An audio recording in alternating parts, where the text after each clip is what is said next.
கர்த்தர் நல்லவர். தேவநாமம் மகிமைப்படுவதாக.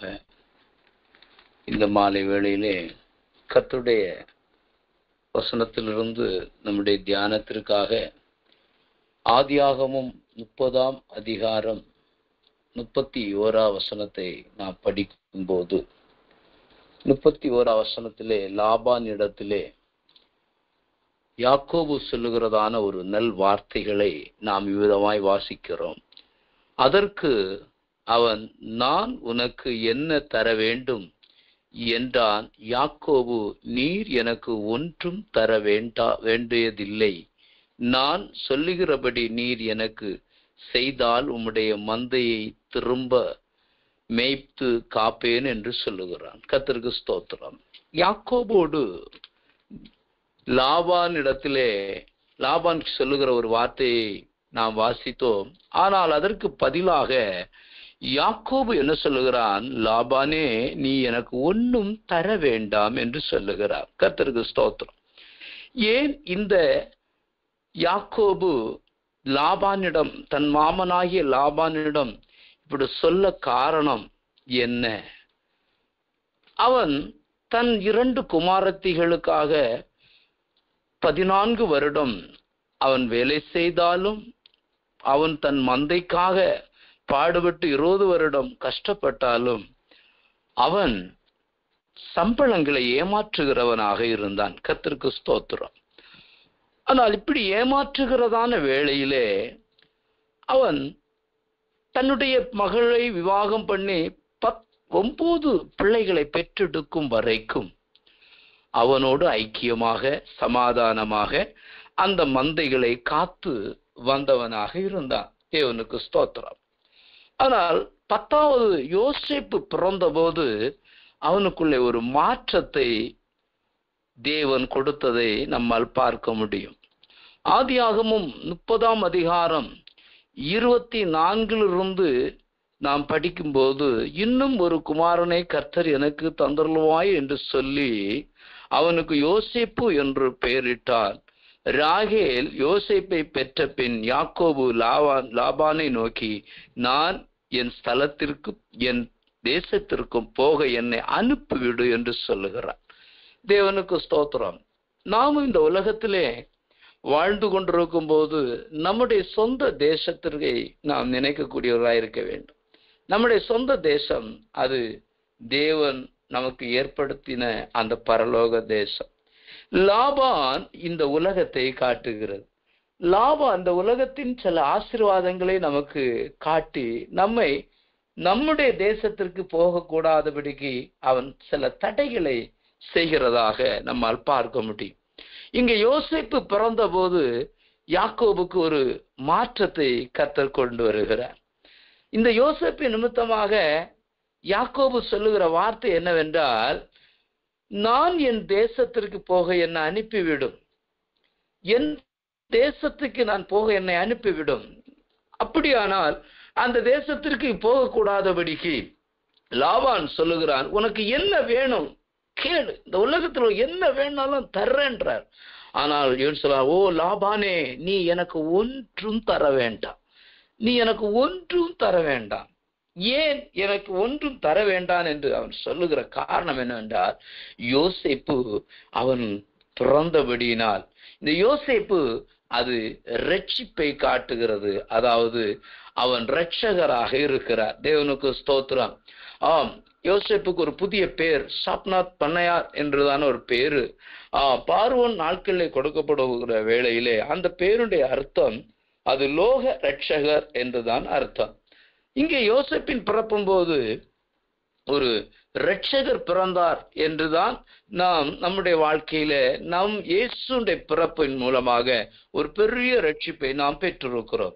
இயேசு என்றைக்கு நாம் சொந்த இரட்சகராய் ஏற்றுக்கொண்டோமோ அந்த இயேசு நம்முடைய உள்ளத்திலே அவர் பிறந்த போது நமக்குள்ளே ஒரு மாற்றத்தை நம்மால் பார்க்க முடியும். தேவனுக்கு ஸ்தோத்திரம்.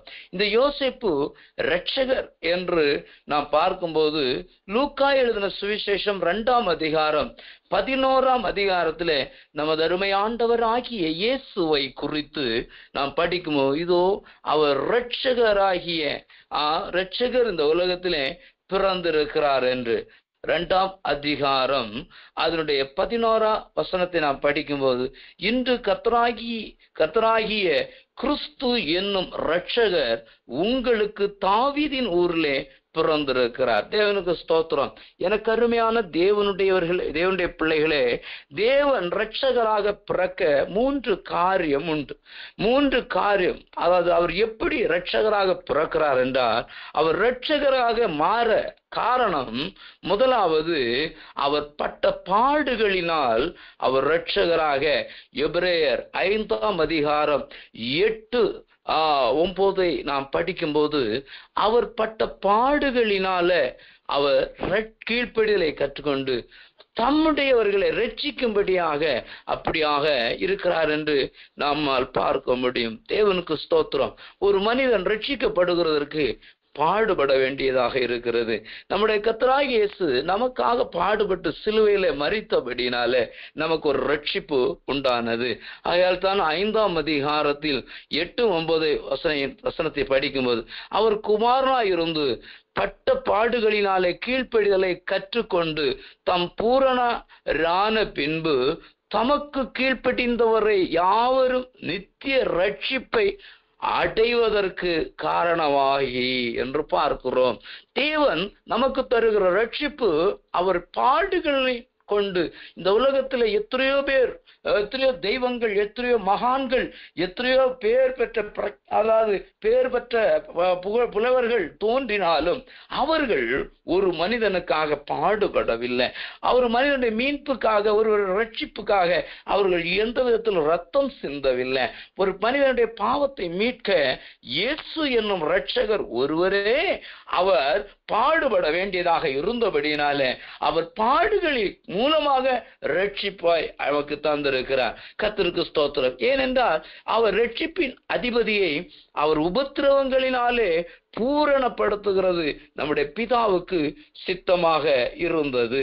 தேவனுக்கு ஸ்தோத்திரம். அவர் இரட்சகர் என்று ரட்சிக்கிறதற்கு இன்னொரு வசனத்தை கூட நாம் படிக்கும்போது, 7ஆம் அதிகாரம் 24 25 வரைக்கும் நாம் படித்தோமே. ஆனால் அவர் எப்படி இரட்சகராய் மாறுகிறார் என்றால், அவர் மாறாத ஆசாரியராய் இருக்கிறபடியினாலே, மாறாத ஆசாரியராய் இருக்கிறபடினாலே இப்படியா இவரோ என்றென்றைக்கும் நிலைத்திருக்கிறபடியினாலே மாறி போகாத ஆசாரியத்துவம் உள்ளவராய் இருக்கிறார். மேலும் தமது மூலமாய் தேவனிடத்தில் சேருகிறவர்களுக்காக வேண்டுதல் செய்கிறபடியால் அவர் எப்பொழுதும் உயிரோடு இருக்கிறவராய் அவர்களை முற்றுமுடிய ரட்சிக்க வல்லவராய் இருக்கிறார். அல்லேலூயா. இந்த உலகத்திலே நம்முடைய தேவன் அவர் ஜீவன் உள்ளவர் என்று பார்க்கிறோம்.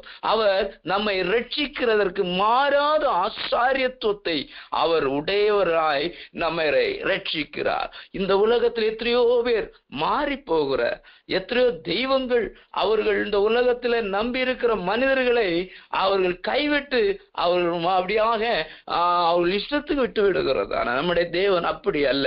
அவர் நித்தமும் நம்மை நடத்துகிறவர், அவர் நமக்கு போதிக்கிறவர், நம்முடைய தேவைகளை சந்திக்கிறவர், அவர் நமக்கு நித்திய ரட்சிப்பை அளிக்கிறதற்கு அவர் மாறாத ஒரு ஆசாரியராக இருக்கிறார். கர்த்தருக்கு ஸ்தோத்திரம். யாக்கோபு இவ்விதமாய் லாபானிடத்திலே சொல்ல காரணம் என்னவென்றால், லாபானே, நீ எனக்கு ஒன்றும் தர வேண்டாம். ரட்சிக்கப்பட்ட தேவனுடைய பிள்ளைகள் நீங்களும் நான் இந்த உலகத்திலிருந்து எதையும் நாம் பெற விரும்பக்கூடாது. இந்த உலகத்தை பார்த்து நீங்களும் நானும் சொல்ல வேண்டிய ஒரு முக்கியமான ஒரு செய்தி என்றால், உலகமே நீ எனக்கு ஒன்றும் தர வேண்டாம். கர்த்தர் எனக்கு தர வேண்டியதை அவர் நீதி விளங்கும்படியாய் செய்வார். இந்த 10வது மகன் யோசேப்பு பிறந்த போதுதான் அவனுக்குள்ளே ஒரு மாற்றம் வந்தது போல, இன்னைக்கு இயேசு நமக்குள் வந்த போதுதான் உலகத்தில் வாழ்க்கையை பின்தொடர்ந்து கொண்டிருந்த நம்மை கர்த்தர் அவரிடமாய் திருப்பி அவரிடத்திலிருந்து வருகிற நன்மையை பெறுவதற்கு கர்த்தர் நம்மை தகுதி உள்ளவராய் மாற்றிருக்கிறார். வேதம் சொல்லுகிற என் ஜனங்கள் நான் அளிக்கும் நன்மையாலே அவர்கள் திருப்தி ஆவார்கள் என்று சொல்லப்பட்டிருக்கிறது. இந்த இரட்சகருக்கு இன்னொரு காரணம் உண்டு. 9ஆம் அதிகாரம் 28ஆம் வசனத்தை நாம் படிக்கும்போது, அதே நேரத்தில் பிலிப்பியர் 3:20 நாம் படிக்கும்போது, அவர் பாவத்திலிருந்து நம்மை ரட்சிக்கிறவராய் இருக்கிறார். தேவனுக்கு ஸ்தோத்திரம். 9ஆம் அதிகாரம் 28ஆம் வசனத்தை நான் படிக்கிறேன். அதாவது ஸ்தோத்திரம், கிறிஸ்துவும் அநேகருடைய பாவங்களை சுமந்து தீர்க்கும்படிக்கு ஒரே தரம் பலியிடப்பட்டு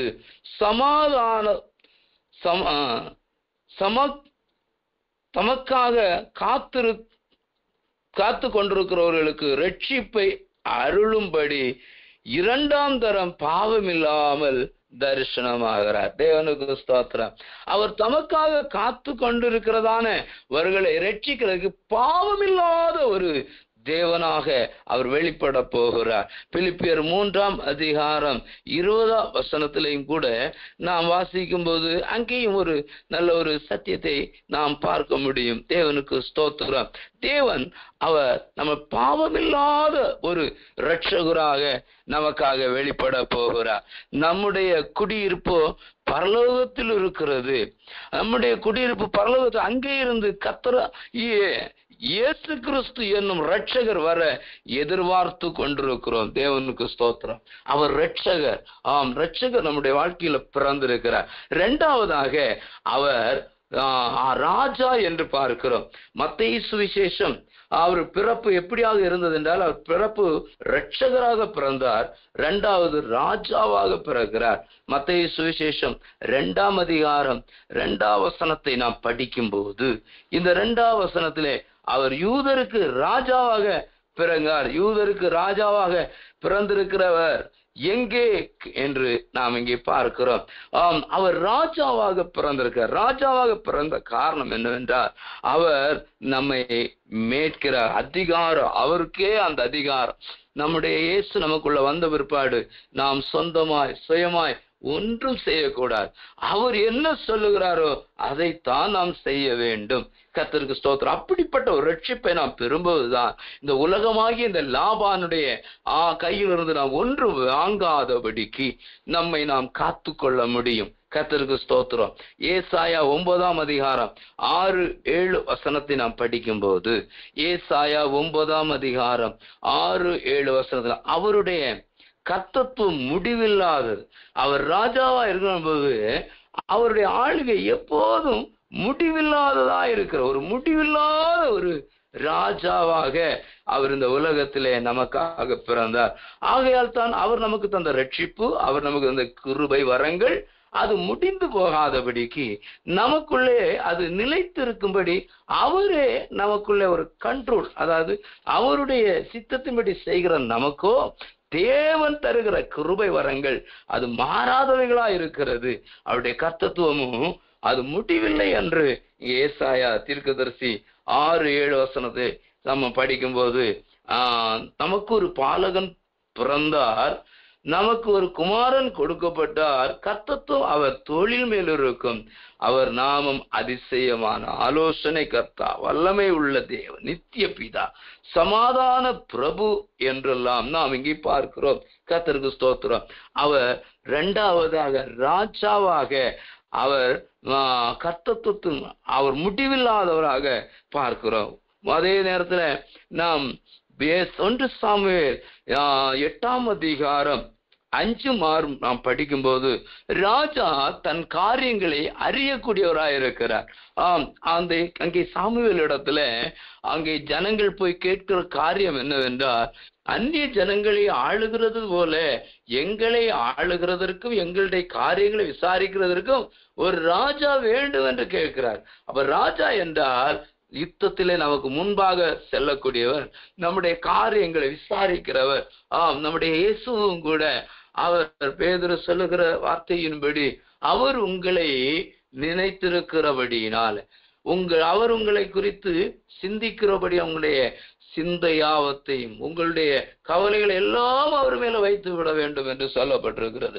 நம்முடைய ஆண்டவர் நமக்கு ராஜாவா இருக்கிறபடினால அவர் நம்முடைய யுத்தங்களை அவர் செய்கிறார், அவர் நம்மை விசாரிக்கிறார், அவருடைய ஆளுகைக்குள்ளே நம்மை நடத்துகிறார். சாத்தானுக்கு எந்த மாத்திரத்துல அதிகாரமே கிடையாது.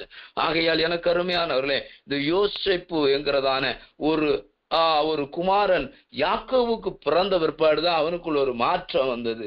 நமக்குள்ளும் இயேசு என்ற பிறப்பினால் ஒரு ரட்சிப்பை நாம் பெறும்போது நமக்குள் ஒரு மாற்றம் வருது. அந்த மாற்றம் என்னவென்றால், லாபானே நீ எனக்கு ஒன்றும் தர வேண்டாம், லாபானே நீ எனக்கு ஒன்றும் தர வேண்டாம். இப்படியாக இந்த உலகத்தின் ஆசீர்வாதத்தை நாம் விரும்பாதபடிக்கு நாம் உலகத்துக்கு வேறுபட்டவர்களாக வாழும்படி நம்மை நாம் என்ன செய்ய வேண்டும்? கர்த்தருக்கு நாம் ஒப்பு கொடுக்க வேண்டும். மூன்றாவது, அவர் இரட்சகராக இருக்க காரணம் என்றால் அவருடைய பிறப்பு அது எப்படியாக இருக்கிறது என்றால், முதலாவது அவர் இரட்சகராக பிறக்கிறார், இரண்டாவது ராஜாவாக பிறக்கிறார், மூன்றாவதாக மத்தேயு 2:6 நாம் படிக்கும்போது அவர் மேய்ப்பராக, அதாவது பிரபுவாக அவர் பிறக்கிறார். தேவனுக்கு ஸ்தோத்திரம். மத்தேயு சுவிசேஷம் 2ஆம் அதிகாரம் அதனுடைய 6வது வசனத்திலே இப்படியாய் சொல்லப்பட்டிருக்கிறது. நான் வாசிக்கிறேன். 2ஆம் அதிகாரத்திலே 6ஆம் வசனத்திலே, யூதேயா தேசத்தில் உள்ள பெத்லகேமே, யூதாவின் பிரபுக்களில் நீ சிறியதல்ல, என் ஜனமாகிய இஸ்ரவேலை ஆளும் பிரபு உன்னிடத்திலிருந்து புறப்படுவார் என்று தீர்க்கதரிசி எழுதப்பட்டது என்று நாம் வாசிக்கிறோம். கர்த்தருக்கு ஸ்தோத்திரம். தேவன் அவர் இரட்சகராக பிறக்கிறார், இரண்டாவது ராஜாவாக பிறக்கிறார், மூன்றாவது நல்ல ஒரு மேய்ப்பன், அதாவது பிரபு. தேவனுக்கு ஸ்தோத்திரம். இந்த பிரபு யார் என்றால், யோவான் சுவிசேஷம் 10ஆம் அதிகாரம் 14ஆம் வசனத்தை நாம் படிக்கும்போது, தன் ஜீவனை தன் கொடுக்கிறதான ஒரு பிரபு, தன் மந்தைக்காக தன்னுடைய ஜீவனை வைத்த ஒரு தெய்வன் தான் நம்முடைய இயேசு. தேவனுக்கு ஸ்தோத்திரம். 10ஆம் அதிகாரம் 14ஆம் வசனத்திலே இப்படியாக நாம் படிக்கிறோம், நானே நல்ல மேய்ப்பன், பிதா என்னை அறிந்திருக்கிறது போல நான் பிதாவையும் அறிந்திருக்கிறது போல நான் என்னுடையவைகளை அறிந்தும் என்னுடையவைகளை அறியப்பட்டும் இருக்கிறேன், ஆடுகளுக்காக என் ஜீவனையும் கொடுக்கிறேன். என் அருமையான வசனம் என்று பாருங்க. இந்த உலகத்திலே கர்த்தர் தாமே நம்மளுடைய எல்லாவற்றையும் அறிந்திருக்கிறார். நம்முடைய நினைவுகளை அவர் தூரத்திலிருந்து அறிகிறார். நம்முடைய தேவைகள் என்னவென்று அவருக்கு தெரியும். ஒரு தேவனுடைய பிள்ளைகள் இந்த உலகத்தை எனக்கு இது வேணும் அது வேணும் என்று கேட்க தேவையில்லை. நீங்கள் வேண்டிக் கொள்ளுகிறதற்கு முன்பாகவே உங்களுடைய தேவை இன்னதென்று அறிந்திருக்கிற ஒரு நல்ல ஒரு மேய்ப்பர் நம்முடைய இயேசு கிறிஸ்து. ஹல்லேலூயா. இந்த உலகத்திலே நம்முடைய கஷ்டங்களை அறிகிறவர் ஒருவரும் இல்லை. இந்த உலகத்திலே நம்முடைய தேவை அறிகிறவர்கள் ஒருவரும் இல்லை. அவருடைய பிறப்பு, அவர் ஒரு மேய்ப்பர். நம்முடைய தேவை அறிகிறதல்ல ஒரு மேய்ப்பர், அவர் இரட்சகர், அவர் ராஜா. இந்த மேய்ப்பர் நம்முடைய எல்லா தேவைகளை அறிந்து கொண்டிருக்கிறார். நாளைக்கு என்ன வேணும் என்று அவருக்கு தெரியும். ஆகையால் தான் நாளை தினத்தை குறித்து நீங்கள் கவலைப்பட வேண்டிய அவசியம் இல்லை. நாளை தினம் அவைகளை குறித்து கவலைப்படும். தேவனுடைய பிள்ளைகளுக்கு என்ன செய்ய வேண்டும், நாளை தினம் அது யோசித்து கொண்டே இருக்கும். ஒரு இரவு போகிறதே, ஒரு பகல் வரப்போகிறது, இந்த பகல் வேளையில் அவர்களுக்கு என்னெல்லாம் ஆயத்தப்படுத்த வேண்டும் என்று அந்த பகல் வேளை யோசிக்கிறது. தேவனுடைய பிள்ளைகள் யோசிக்க வேண்டிய அவசியமே இல்லை. ஏனென்றால் காகத்தை பாருங்கள், அது விதைப்பதும் இல்லை, அது அறுப்பதும் இல்லை, ஆனால் களஞ்சியங்களில் சேர்த்து வைப்பதில்லை. பரமபிதா அவைகளை போஷிக்கிறார். நம்முடைய பரம பிதாவாகிய இயேசு நம்மை போஷிக்கிறபடினால் இந்த உலகமாகிய லாபானை பார்த்து நீங்களும் நானும் தைரியமாய் சொல்ல வேண்டிய ஒரு செய்தி என்னவென்றால், உலகமே நீ எனக்கு ஒன்றும் தர வேண்டாம், என் இயேசு எனக்கு எல்லாவற்றையும் தருவார், அவர் என்னுடைய தேவைகளை அவர் அறிந்திருக்கிறார் என்று நாம் தைரியமாய் நம்மால் சொல்ல முடியும். தேவனுக்கு ஸ்தோத்திரம். யோவான் சுவிசேஷம் 16ஆம் அதிகாரம் 28ஆம் வசனத்தை நாம் படிக்கும் போது 16ஆம் அதிகாரம் 28ஆம் வசனத்திலே இவ்விதமாய் சொல்லப்பட்டிருக்கிறது. அது என்னவென்றால், வாசிக்கிறேன் கேளுங்க. நான் பிதாவினிடத்திலிருந்து புறப்பட்டு உலகத்திலே வந்த மறுபடியும் உலகத்தை விட்டு பிதாவினிடத்திற்கு போகிறேன் என்றார். தேவனுக்கு ஸ்தோத்திரம். இந்த மேய்ப்பன் அது பிதாவினிடத்திலிருந்து வந்தவர். இந்த உலகத்துல நமக்குன்னு சொல்லி ஒரு நல்ல மேய்ப்பனை நம்மை படைத்த ஆண்டவரே இந்த உலகத்துல தன் அவையால் தான் தன் சொந்த குமாரன் என்று பாராமல் அவரை நமக்காக தந்திருக்கும் போது அவரோடு இவைகளெல்லாம் தராதிருப்பது எப்படி?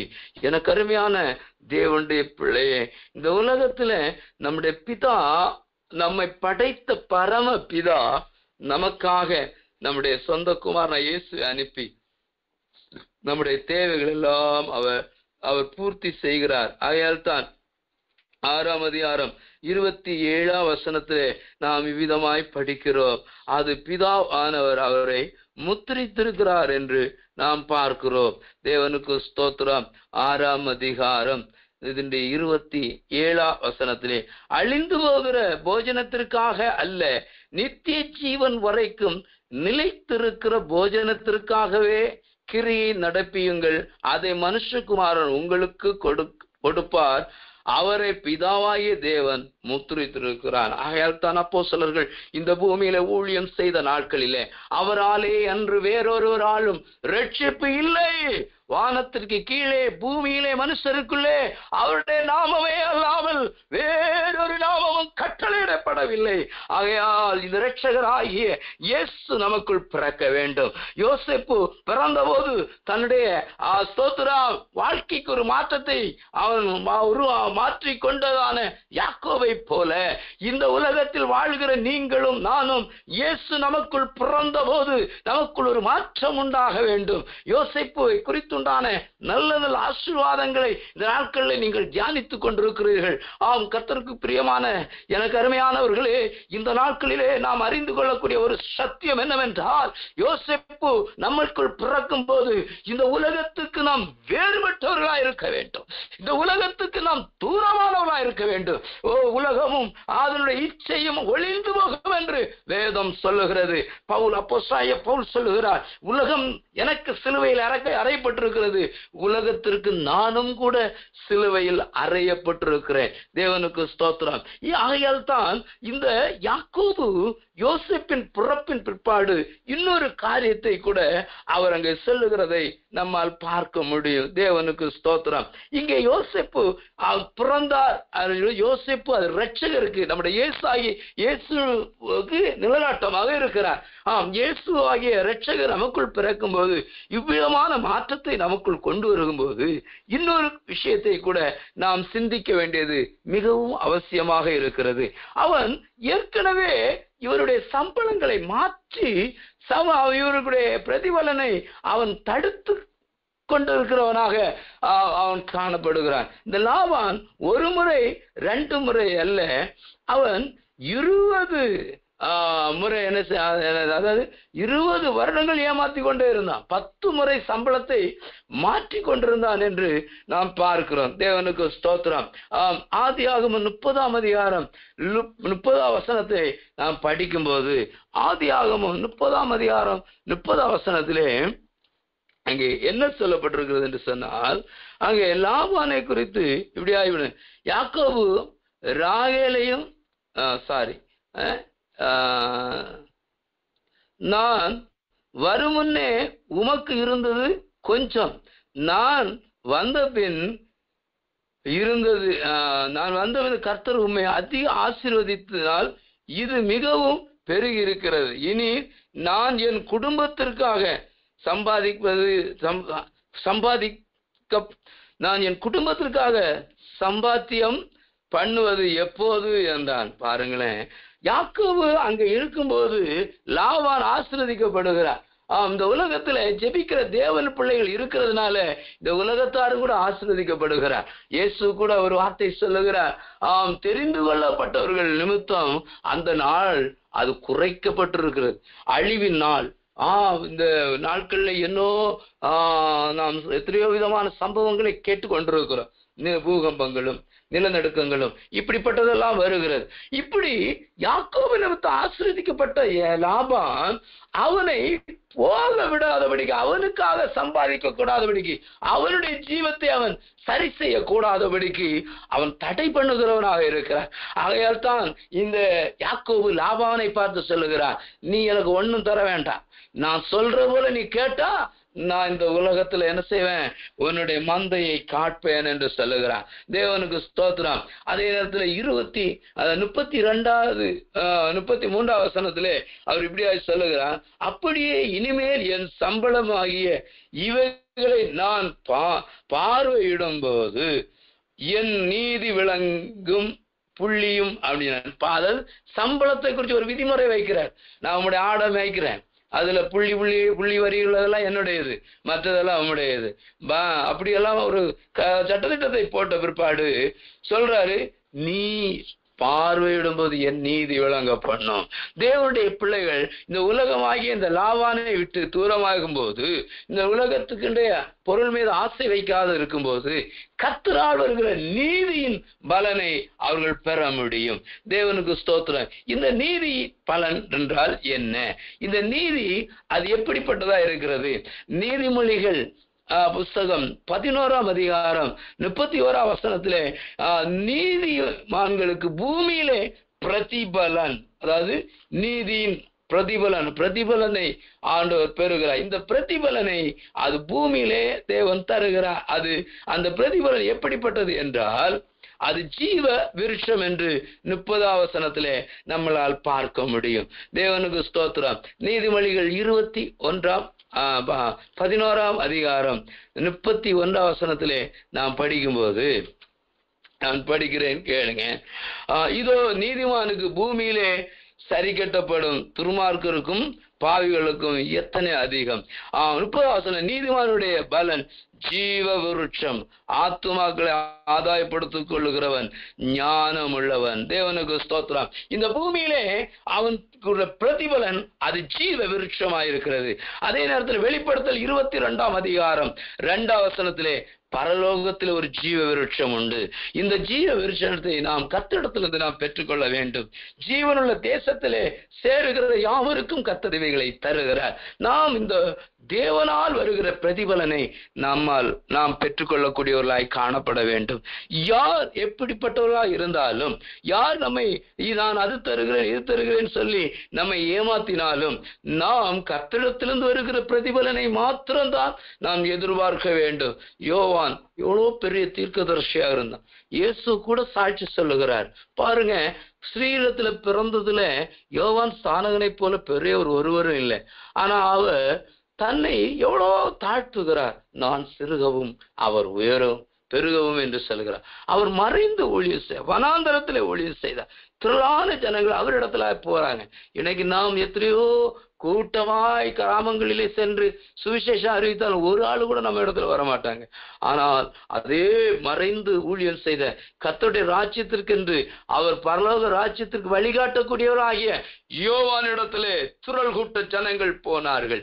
ஆகையினால் எனக்கு அருமையானவர்களே, இந்த நாட்களிலே நாம் மறைந்து ஜெபம் பண்ணி கொண்டிருந்தாலும் நம்முடைய பிரதிபலன் ஒரு நாள் கர்த்தர் தரும் நாள் வரும். தேவனுக்கு ஸ்தோத்திரம். உதாரணமாக எஸ்தரின் புஸ்தகத்திலே நாம் வாசிப்போமே ஆனால், அங்கே பிரதிபலனை தடை செய்கிறதான ஒரு துஷ்ட மனுஷனை குறித்து நாம் அங்கால் பார்க்க முடியும். எனக்கு அருமையானவர்களே, எத்தனையோ இடங்களிலே நான் இப்படிப்பட்ட இந்த செய்திகளை நான் சொல்லி இருக்கிறேன். எனக்கு இது மிகவும் பிடித்த ஒரு காரியம் என்னவென்றால், அவன் யூத ஜனமாக இருந்த அந்த மொர்தேகா தனக்கு பிரதிபலன் எதிர்பார்க்கவில்லை. ஆனால் அவனுக்கு கொடுக்கப்பட்ட வேலையில உண்மையுள்ளவனாக இருந்தான். ஒரு நாள் ராஜாவின் மேல் கைபோடும்படியாக 2 பேர் அங்கே அவர்கள் சதி ஆலோசனை சொல்லும் போது, அவன் தன்னுடைய குமாரத்தியா எஸ்தர் மூலமாக தகவலை அறிவித்த போது அவர்கள் 2 பேரை தூக்கில் போட்டார்கள். ராஜாவோ தப்பிக்கப்பட்டார். ஆனால் அவனுக்கு பிரதிபலன் கொடுக்கவில்லை. ஒரு நாள் இந்த யூத ஜனங்களை அழிக்கும்படியாக, யூத ஜனங்களை அவன் இல்லாதாக்கும்படியாக ஆமான் என்கிறவன் அவன் வீட்டிலே ஒரு பெரிய ஒரு தூக்கு மரத்தை போட்டுக்கொண்டு அவன் தன் அரண்மனையின் வாசலிலே அவன் அங்கும் இங்குமாய் உலாவிக் கொண்டிருக்கிறான். அதே நேரத்தில் இவனுடைய பிரதிபலன் அங்கே பெண்டிங் ஆய்கொண்டிருந்தது. இந்த பிரதிபலன் அங்கே தடைபட்டு கொண்டிருந்தது. பிரதிபலன் கொடுக்க வேண்டியதான அந்த நபருக்கு கர்த்தர் தூக்கத்தை அவர் தடுத்து நிறுத்தினார். அவர் தூக்க முடியாமல் தூக்கத்தை இழந்தவனாக ராஜா அங்குமிங்கு புரண்டு கொண்டிருக்கும் போது அவன் ஞாபக புஸ்தகத்தை வாசிக்கும்படியாய் செய்கிறார். அந்த ஞாபக புஸ்தகத்தை வாசிக்கும் போது அந்த ஞாபக புஸ்தகத்தை அவனுக்கு பிரதிபலன் அங்கே பெண்டிங்கா இருக்கிறதை அவன் பார்க்கிறான். அப்போ பெண்டிங்கா இருந்தபடினாலே அந்த பெண்டிங்கை அவனுக்கு என்ன பிரதிபலன் கொடுக்க வேண்டும் என்று ராஜா யோசித்துக் கொண்டிருக்கும் போது அந்த வாசல்லே அங்கு முங்கு அலைந்திருந்ததான ஒரு மனிதனை பார்க்கிறான். யார் அது என்று கேட்டபோது அங்க ஆமான் இருக்கிறார். ஆமானை அழைத்தார். ஆமானை வந்து இது ராஜா கனம் பண்ண வேண்டிய மனுஷனை நீ என்ன செய்ய வேண்டும் என்று கேட்டபோது அவன் சொல்ல, ராஜாவுடைய குதிரையை கொண்டு வர வேண்டும், ராஜாவுடைய வஸ்திரங்களை கொண்டு வர வேண்டும், இவ்விதமாக ராஜா சிரசிலே கிரீடத்தை அவன் மேல வைக்க வேண்டும், இப்படியாக ராஜா கனம் பண்ணுகிற மனுஷனை இப்படி கனம் பண்ண வேண்டும் என்று சொன்னார். யார் கனவீனப்படுத்த வேண்டும் என்று, யார் அவனை அழிக்க வேண்டும் என்று இவ்விதமாய் ஆலோசனை பண்ணி கொண்டிருந்த மனிதன் மூலமாகவே ராஜா தூக்கம் இழந்தவனாக கட்டளையிடுகிறார். நீ அந்த மொர்தெகாவுக்கு நீ சொன்னது ஒன்று கூட குறையாமல் நீ அதை செய் என்று சொல்லுகிறான். கர்த்தருக்கு ஸ்தோத்திரம். இந்த பூமியிலே நமக்கு கூட எத்தனையோ சந்தர்ப்பங்களிலே நாம் செய்த ஜெபத்திற்கு நாம் செய்ததான் நன்மைக்கு பிரதிபலன் இல்லாதிருக்கலாம். ஆனால் ஒரு நாள் கர்த்தர் பிரதிபலன் தருவார். லாபான் பிரதிபலனை அவன் தடுத்தாலும் கர்த்தர் யாக்கோபோடு இருந்து அவன் மந்தையை பெருக பண்ணினார். காரணம், 9 பிள்ளைங்க பெற்றெடுத்த நாள் வரைக்கும் யாக்கோபு லாபானுக்கு கீழ்ப்படிந்தவனாயிருந்தார். யாக்கோபு லாபானுக்கு அடங்கி இருந்தவனாயிருந்தார். 10வது யோசேப்பு பிறந்த போதுதான் அவனுக்குள்ளே ஒரு மாற்றம் உண்டானது. அதே மாற்றம் உங்களிலும் என்னிலும் உண்டாக வேண்டும். இயேசுவின் பிறப்பின் போது இந்த உலக ஆசீர்வாதத்திற்காக நாம் என்னென்னமோ பேசி என்னென்னமோ முயற்சித்து நாம் என்னென்னமோ கஷ்டப்பட்டாலும் ஒரு நாள் நமக்கு இந்த ஆசீர்வாதம் நிறைவானதா இருக்காது. ஆனால் நீதிமொழிகளிலே நாம் வாசிக்கும் போது கர்த்தருடைய ஆசீர்வாதம் ஐஸ்வர்யத்தை தரும், அதோடு அவர் வேதனையை கூட்டார். 10ஆம் அதிகாரம் 22 நாம் அதை வாசிக்கிறோம். எனக்கு அருமையான தேவனுடைய பிள்ளைகளே, நாம் கர்த்தரிடத்திலிருந்து வருகிற ஆசீர்வாதத்தை மாத்திரம் பெற்றவர்களாய் காணப்பட வேண்டும். அதற்கு நீங்களும் நான் இந்த நாட்களிலே எடுக்க வேண்டிய தீர்மானம் என்னவென்றால், லாபான் இடத்தில் யாக்கோபு சொன்னது போல நாம் இந்த உலகத்தோடு செல்ல வேண்டும். ஓ உலகமே, நீ எனக்கு ஒன்றும் தர வேண்டாம், கர்த்தர் எனக்கு பிரதிபலன் தரும்போது என் நீதி விளங்கும். கர்த்தர் நம்மை ஆசீர்வதிக்கும் போது நாம் ஆசீர்வதிக்கப்படுகிறோம். அல்லேலூயா. ராபாலாஷ் ஷகடபலங்க துரிபிக்கரபலங்க துராரகரக துரிபிக்கதுரா. ஆசீர்வாதத்தை தேடி நாம் போக வேண்டிய அவசியம் இல்லை. ஆசீர்வாதம் நம்மை தேடி வர வேண்டும். அது எப்படி ஆசீர்வாதம் நம்மை தேடி வர வேண்டும் என்றால், கர்த்தருடைய பிள்ளைகள் ஒவ்வொரு நாளும் கர்த்தரை சார்ந்து அவர் காட்டும் வழியிலே நடக்கும்போது நமக்கு உண்டாகிற ஒரு ஆசீர்வாதத்தை குறித்து நாம் சங்கீதம் 3:8 நாம் படிக்கும் போது அதுதான் ரட்சிப்பு கர்த்தருடையது. தேவரே உம்முடைய ஆசீர்வாதம் உம்முடைய ஜனத்தின் மீது இருப்பதாக. ரட்சிக்கப்பட்ட தேவனுடைய பிள்ளைகள் ரட்சிக்கப்பட்ட பிற்பாடு ஆசீர்வாதத்திற்காக அங்குமிங்கு ஓட வேண்டிய அவசியம் இல்லை. ஏனென்றால் ரட்சிப்போடு சேர்ந்து அவருடைய சிரசின் மேலே ஆசீர்வாதம் இருக்கிறது. ஆம், அப்படியா ரட்சிக்கப்பட்டதான ஒரு குடும்பம் இப்படியாய் ஆசீர்வதிக்கப்படுது என்று 128ஆம் சங்கீதத்திலே நாம் படிக்கும் போது 128ஆம் சங்கீதம் அந்த தொடக்கத்திலே கர்த்தருக்கு பயந்திருக்கிறவர்கள் மேல இந்த ஆசீர்வாதம் உண்டாயிருக்கும். கர்த்தருக்கு ஸ்தோத்திரம். கர்த்தருக்கு பயந்து அவர் வழிகளிலே நடக்கிறவர்கள் எவனோ அவன் பாக்கியவான். அவனை குறித்து கடைசியிலே இவன் பிள்ளைகள் எப்படிப்பட்ட ஆசீர்வாதத்தை பெறுகிறது. அவன் மனைவி வீட்டோரம் கனிதரும் திராட்சை செடியை போல இருக்கார். பிள்ளைகள் பந்தியை சுற்றி இருக்கிற ஒலிவ கன்றுகளை போல இருக்கிறது. இன்னைக்கு ரட்சிக்கப்பட்டதான குடும்பங்கள் எத்தனையோ பிள்ளைகள் தன் மார்க்கம் விட்டு தன் வழிகளை விட்டு கர்த்தருக்கு விரோதமாய் அவர்கள் அலைந்து கொண்டிருக்கிற காரணம் என்னவென்றால், நாம் கர்த்தருக்கு பயபக்தியாய் இருக்கவில்லை. நாம் கர்த்தருக்கு பயந்து இருப்போமே ஆனால் நம்முடைய பிள்ளைகள் ஆசீர்வதிக்கப்படும். எனக்கு அருமையான தேவனுடைய பிள்ளையே, இந்த நாட்களிலே யாக்கோபை போல நாமும் சொல்ல வேண்டும், உலகமே நீ எனக்கு ஒன்றும் தர வேண்டாம். காரணம், யோசேப்பு எனக்குள்ள பிறந்திருக்கிறார், இயேசு எனக்குள்ள பிறந்திருக்கிறார், அவர் இரட்சகராய் எனக்கு பிறந்திருக்கிறார். அந்த ரட்சிப்பின் அந்த அனுபவங்களை நாம் பெற்றுக்கொள்ளும் போது இந்த உலக ஆசீர்வாதத்திற்கு பின்னாடி நாம் ஓடவே மாட்டோம். இந்த உலக ஆசீர்வாதம் ஒரு நாள் அது என்ன செய்யும்? அது முடிந்து விடும். ஆனால் தேவன் தருகிற ஆசீர்வாதம் நித்திய நித்திய காலமாய் அவனுடைய சிரசின் மீது அது காணப்படும். தேவனுக்கு ஸ்தோத்திரம். தேவன் அவர் ஒன்றுமில்லாதிலிருந்து அவர் நம்மை உருவாக்குகிற தேவனாக இருக்கிறார். தேவனுக்கு ஸ்தோத்திரம்.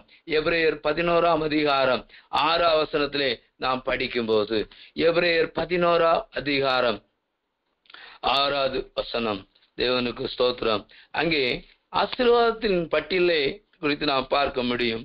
அதிலே எபிரேயர் 11:6வது வசனத்திலே, விசுவாசம் இல்லாமல் தேவனுக்கு பிரியமாயிருப்பது கூடாத காரியம். ஏனென்றால் தேவனிடத்தில் சேருகிறவன் உண்டென்று அவர் தம்மை தேடுகிறவர்கள் பலன் அளிக்கிறார். பலன் என்றால் பிரதிபலன் அளிக்கிறார் என்று விசுவாசிக்க வேண்டும். விசுவாசத்தினால் தான் நாம் இந்த பிரதிபலனை பெற்றுக்கொள்ள முடியும். விசுவாசம் இல்லாமல் இந்த பிரதிபலனை நாம் பெற முடியாது. நாம் விசுவாசித்து நாம் பண்ணுகிற எல்லா ஜெபத்திற்கும் கர்த்தர் எனக்கு பிரதிபலனை தருவார் என்றுதான ஒரு நம்பிக்கை நமக்குள்ள இருக்க வேண்டும். தேவனுக்கு ஸ்தோத்திரம். யாக்கோபுக்கு அப்படிப்பட்ட ஒரு நம்பிக்கை இருந்தது. யோசேப்பு பிறந்த பிற்பாடு, நீ இப்படியா, நான் சொல்றபோல் நீ செஞ்சா நான் மந்தை மேய்ப்பேன், அப்போது அவனை ஆசீர்வதிப்பார் என்று அவன் குடும்பத்திற்கு சம்பாதிக்க வேண்டும் என்றதான ஒரு உணர்வை கொடுத்தார். நமக்கு ஒரு குடும்பம் உண்டு. அது ஆவிக்குரிய குடும்பம், ஜெபிக்கிற ஒரு குடும்பம், கர்த்தருக்காக வேறு பிரிக்கப்பட்ட ஒரு குடும்பம், கர்த்தருக்காக அநேக ஸ்தோத்திரம் ஆத்துமாக்களை ஆதாயப்படுத்தக்கூடியதான ஒரு குடும்பம். இயேசு சொல்லுகிறார், யார் என் தாய், யார் என் சகோதரி, யார் என் சகோதரர்கள்? பிதாவின் சித்தம் செய்கிறவர்களே என் தாயும் சகோதரரும் சகோதரியும் ஆவார் என்று சொல்வார். இப்படிப்பட்ட ஒரு குடும்பம் நமக்குள்ளே விசுவாசிகளாகிய விசுவாசத்துல நிலை நிற்கக்கூடிய ஒரு குடும்பத்தை நாம் நமக்குள்ளே ஏற்படுத்தி தர வேண்டும். தேவனுக்கு ஸ்தோத்திரம். நீதிமொழிகள் 13ஆம் அதிகாரம் 13ஆம் வசனத்திலே நாம் இப்படியாக நாம் படிக்கிறோம். நீதிமொழிகள் 13:13 நாம் வாசிக்க கேட்குவோம். தேவனுக்கு ஸ்தோத்திரம். திருவசனத்தை அவமதிக்கிறவன் நாசமடைவான், கற்பனைக்கு பயப்படுகிறவனோ பலன் அடைவான். அல்லேலூயா. அப்போது வசனத்தின்படி நடக்கிறவர்களுக்கு தான் பிரதிபலன் உண்டு. இந்த வசனத்தை அவமதிக்கிறவன் யாராயிருந்தாலும், இந்த வசனத்துக்கு விரோதமாக ஜீவிக்கிறவர்கள் யாராயிருந்தாலும், நாம் கர்த்தரிடத்திலிருந்து பிரதிபலனை நாம் பெற முடியாது. ஆகையினால் திருவசனங்களை நாம் ஒருபோதும் அவமதிக்க கூடாது. கர்த்தருடைய வசனங்களுக்கு நாம் பயந்து நடுங்க வேண்டும். ஏனென்றால் வேதம் சொல்லுகிறது, என்னுடைய வசனத்துக்கு நடுங்கிறவரை நான் நோக்கி பார்க்கிறேன். எனக்கு அருமையான தேவனுடைய பிள்ளையே, இந்த நாட்களிலே கர்த்தருடைய வசனங்களை நாம் பயபக்தியோடு நாம் கை கொள்ள வேண்டும், பயந்து நடுங்க வேண்டும். அந்த கற்பனைகளுக்கு நாம் நடுங்குவோம் என்றால் அந்த கற்பனையை நாம் மாத்திரமல்ல, அதை கை கொண்டு நடப்போமே ஆனால் நிச்சயமாய் பிரதிபலனை நாம் பெற்றுக்கொள்ள முடியும். கர்த்தருக்கு ஸ்தோத்திரம். இந்த பிரதிபலனை நாம் எப்படி பார்ப்போம் என்றால், ஆதியாகமம் 1ஆம் அதிகாரம் 3ஆம் வசனத்தை நாம் படிக்கும் போது, அங்கே ஒன்றுமில்லாத இதிலிருந்து கர்த்தர் என்ன செய்கிறார்? அவர் வார்த்தையினாலே எல்லாவற்றையும் உண்டாக்குகிறார். தேவனுக்கு ஸ்தோத்திரம். ஆதியாகமம் 3ஆம் வசனம், தேவன் வெளிச்சம் உண்டாக கடவது என்றார், வெளிச்சம் உண்டாயிற்று. தேவனுக்கு ஸ்தோத்திரம். ஒன்றுமில்லாததிலிருந்து அவர் எல்லாவற்றையும் நமக்கு தருகிற தேவனாயிருக்கிறார். எனக்கு அன்பான சகோதரனே சகோதரியே, இந்த நாட்களிலே தேவனுடைய வசனத்தினால் உண்டாகிற ஆசீர்வாதம், நீ காற்றையும் காண மாட்டாய், மழையும் காண மாட்டாய், ஆனால் குளங்கள் நிரம்பும். உன் குடும்பத்துல தேவனை நீ விசுவாசிப்பாயே ஆனால், தேவனுடைய வசனத்துக்கு நீ கீழ்ப்படிவாயே ஆனால், தேவனுடைய வசனத்தை நேசிப்பாயே ஆனால், உன் குடும்பத்துல சமாதானம் உண்டாகும். உன் குடும்பத்தில் இருக்கிற குறைவுகள் நீக்கப்படும். தேவனுக்கு ஸ்தோத்திரம். சங்கீதக்கார தாவீது சொல்லுகிறார், சங்கீதம் 33ஆம் அதிகாரம் 6-9, அவர் சொல்லாகும் கட்டளையிட நிற்கும். தேவனுக்கு ஸ்தோத்திரம். அவர் சொல்லாகும் கட்டளையிட நிற்கும். அவர் சொன்னாலே போதும். அந்த சொல்லு, அது வார்த்தையில வல்லமை இருக்கு. அவருடைய வார்த்தையில வல்லமை இருக்கு. அவர் சொன்ன மாத்திரத்திலே அற்புதம் நடக்கும். தேவனுக்கு ஸ்தோத்திரம். அவரிடத்துல வந்ததானே ஒரு ஸ்திரீ, ஸ்தோத்திரம், தன்னுடைய குமாரத்தின் சுகத்தை விரும்பி அவள் வேண்டிக் கொண்ட போது, கர்த்தருக்கு ஸ்தோத்திரம், பிள்ளைகளின் அப்பம் ஸ்தோத்திரம் நாய்க்குட்டிகளுக்கு கொடுக்க கூடாது என்று சொன்ன தேவன், ஆனால் அவளுடைய விசுவாசத்தின் அறிக்கையை பார்த்து நீ விசுவாசம் உனக்கு பெரிது என்று சொன்னார். உன் விசுவாசம் உனக்கு பெரிது என்று சொன்னார். அந்நேரமே அவருடைய குமாரத்தி சுகமானார். ஸ்தோத்திரம். ஒரு 100க்கு அதிபதியும் அப்படித்தான் தன் மகனுடைய சுகத்திற்காக அவன் வியாதிப்பட்டு மரித்து போனான். ஆனாலும் அவர் சொல்லுகிறார், அவன் பிழைத்திருப்பான். அதே நேரத்திலே அவன் பிழைத்திருந்தான். தேவனுக்கு ஸ்தோத்திரம். அவருடைய வார்த்தைக்கு அந்த வல்லமை இருக்கு. ஆகையினால் எனக்கு அருமையான தேவனுடைய பிள்ளையே, தேவனுடைய வார்த்தைக்கு நாம் கீழ்ப்படிய வேண்டும். வார்த்தைக்கு நாம் எதிர்த்து நிற்க கூடாது. வார்த்தை திருவசனத்தை நாம் அவமதிக்க கூடாது. கர்த்தருடைய வார்த்தை அது நம்முடைய வாழ்க்கையில ஒரு பெரிய ஒரு மாற்றத்தை கொண்டு வரக்கூடியதாக இருக்கும். சங்கீதம் 78 சங்கீதம் 23-24 நாம் பார்க்கும்போது அவர் மேகத்துக்கு கட்டளை இடுகிறார். அவர் மேகத்துக்கு கட்டளை இடுகிறார். ஏன் மேகத்துக்கு கட்டளை இடுகிறார்? மேகம் கட்டளை இடும்போது அந்த மேகத்திலிருந்து அநேக அனுபவங்களை நம்மால் கற்றுக்கொள்ள முடியும். இஸ்ரவேல் ஜனங்கள் மேகம் எங்கே தங்கி இருக்கிறதோ அங்கே அவர்கள் கூடாரம் அடிப்பார். இது தேவனுடைய சமூகத்தை காட்டுகிறது. தேவனுக்கு ஸ்தோத்திரம். மேகத்தை கட்டளையிடும்போது மின்னல் வருகிறது. மேகம் மழை நீரை அது சுமந்து கொண்டிருக்கிறது. இப்படி இந்த மேகத்தை குறித்து அநேக காரியங்களை நாம் வேதத்திலே கற்றுக்கொள்ள முடியும். அவர் கட்டளையிடுகிறார். தேவனுக்கு ஸ்தோத்திரம். அவர் சொல்ல ஆகும், கட்டளையிட அது நிற்கும். ஏனென்றால் அவர் பிரதிபலனை நமக்கு தரும்படியாக அவர் இல்லாததிலிருந்து உள்ளதை போல நாம் அழைக்கும்படி, இல்லாதது நாம் நன்மையை பெறும்படி தேவன் கட்டளையிடுகிறார். இந்த கட்டளை மேகத்திலிருந்து உண்டாகிறது. தேவனுக்கு ஸ்தோத்திரம். 78 சங்கீதம் 23-24 அதிலே விதமாய் நாம் படிக்கிறோம். அவர் உயரத்தில் உள்ள மேகங்களினால் கட்டளையிடுகிறார். வசனத்தில் வானத்தில் கதவுகளை திறந்தார். மன்னாவை அவர்களுக்கு ஆகாரமாக வர்ஷிக்க பண்ணி வானத்தின் வனாந்தரத்தின் தானியத்தை அவர்களுக்கு கொடுத்தார். ஹல்லேலூயா. வனாந்தரத்துல தங்குறதுக்கு நிழல் இருக்காது, குடிக்க தண்ணீர் இருக்காது, நமக்கு பேசுறதற்கு பேச்சு துணை இருக்காது. இப்படிப்பட்டதான இந்த அனுபவத்துல கர்த்தர் கட்டளையிடுகிறதான அந்த பாக்கியத்தை பாருங்க. கர்த்தர் நமக்கு நல்ல நிழலை தரும்படியாக மேகம் மன்னா வானத்திலிருந்து என்னெல்லாம் நமக்கு ஆசீர்வாதத்தை தருகிறார். கர்த்தருக்கு ஸ்தோத்திரம். இந்த ஆசீர்வாதத்தை பெறுகிறதற்கு நாம் அந்த பெரிய ரட்சிப்பை நாம் பெற வேண்டும். அந்த யோசேப்பு பிறந்தது நிமித்தம் யாக்கோபுக்குள் ஒரு மாற்றம் வந்தது போல உங்களுக்குள்ளும் எனக்குள்ள ஒரு மாற்றத்தை வர வேண்டும் என்று தேவன் விரும்புகிறார். இந்த நாட்களிலே நமக்குள்ளே நாம் என்ன மாற்றத்தை நாம் பெற்றிருக்கிறோம்? நம்முடைய சுபாவத்தில் ஒரு மாற்றம் இருக்கிறதா? நம்முடைய நடைகளில் ஒரு மாற்றம் இருக்கிறதா? நம்முடைய பழக்க வழக்கங்களில் ஒரு மாற்றம் இருக்கிறதா? நம்முடைய பேச்சு மாறி இருக்கிறதா? நம்முடைய பார்வை மாறி இருக்கிறதா? இன்னைக்கு நாம் மாற வேண்டும் என்று விரும்புகிறோம், ஆனால் முடியல. ஆனால் இந்த நாட்களில் ஒரு மாற்றத்தை தருகிறதற்குத்தான் அந்த யோசேப்பு யாக்கோபுக்கு பிறந்தார்.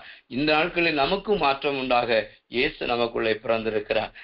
இந்த இயேசு பிறக்கிறதற்கு எவ்வளோ வேதனைகளை நாம் பட வேண்டும். அப்போஸ்தலனாகிய பவுல் கலாத்தியருக்கு சொல்லும்போது, கிறிஸ்து உங்களுக்குள்ளே உருவாகும்படி நான் மறுபடியும் கற்ப வேதனை படுகிற என் சிறு பிள்ளைகளே, கிறிஸ்து உங்களிடத்தில் உருவாகும் உங்களுக்காக மறுபடியும் கற்ப வேதனை படுகிறேன்.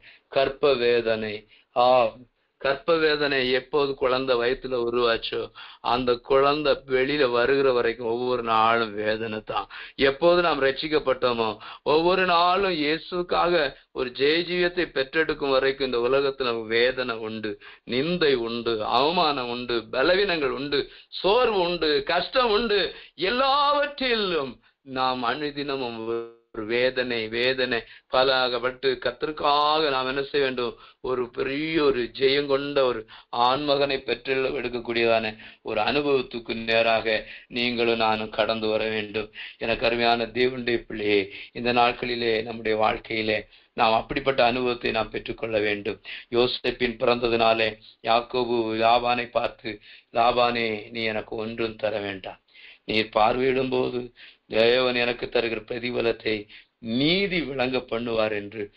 நம்முடைய நீதி வெளிச்சத்தை போல அவர் நம்முடைய நம்முடைய அதாவது நீதி அவர் பட்டா பகலை போல மாற்றுகிற தேவனாக இருக்கிறபடினால இந்த ஜெபத் மீட்டிங்கிலே கலந்து கொண்டிருக்கிற தேவனுடைய பிள்ளைகள் யாவருக்கும் இந்த வாய்ப்பளித்துதான் அருமையான பாஸ்டருக்கும் என்னுடைய வார்த்தைகளை நான் முடிக்கும்படியாக நான் இந்த நேரத்திலே நான் இந்த சமயத்தை கத்திடத்திலே நான் கொடுத்து இந்த தேவனுடைய வார்த்தையை முடிக்க விரும்புகிறேன். தேவனுடைய வார்த்தையின்படியே லாவான் இடத்திலே யாக்கோபு சொன்னது போல நீங்களும் நானும் உலகமே நீர் எனக்கு ஒன்றும் தர வேண்டாம், எனக்குள்ள இரட்சகர் பிறந்ததுனால அவர் இல்லாததிலிருந்து உள்ளது போல பேர் சொல்ல அழைக்கிற தேவன், அவரிடத்திலிருந்து நான் ஆசீர்வாதத்தை பெற்று அவருக்காக நான் வாழ்ந்தால் போதும், இந்த உலகத்திலிருந்து எனக்கு ஒன்றும் வேண்டாம். ஆகையால் இந்த உலகத்தால் நாம் கரைபடாதபடிக்கு இந்த உலகத்துக்கு நாம் வேறுபட்டு வாழ கர்த்தனுக்கு உதவி செய்யும்படியாய் நாம் நம்முடைய ஆவி ஆத்மஸ்தரத்தை கர்த்தருடைய கரத்தை ஒப்பு கொடுத்து தேவனுடைய நாமத்தை நாம் மயப்படுத்துவோம். கர்த்தர் நம்ம யாவரையும் ஆசீர்வதிப்பாராக. கர்த்தருக்கு ஸ்தோத்திரம்.